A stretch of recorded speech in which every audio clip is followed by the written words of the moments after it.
Ito guys, nakapagbatak na naman tayo number 12. Dinaan natin dyan sa ceiling. Gumapang dito sa ceiling ng CR. Nilabas natin dyan. Alright. So, nandyan yung ating bagong install ng pump motor. Lumabas dyan. Bumaba din eh.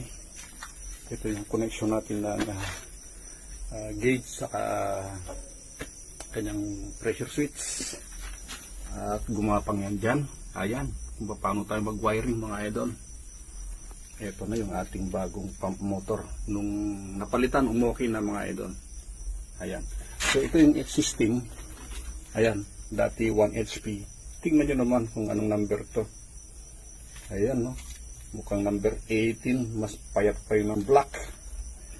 And then dumaan lang yan dito. Dyan. Tumagos doon.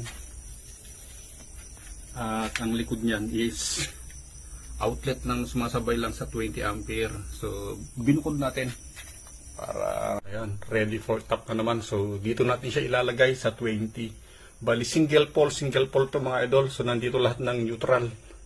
So dati isa-isa lang. Ginagamit ko nga. Kagabi ito nagtap tayo ng aircon.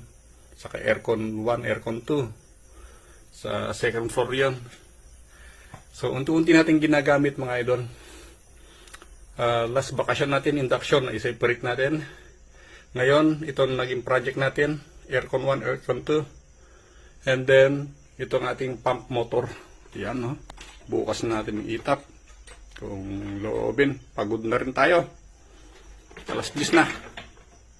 Oh, si inverter natin. Ayun, ah.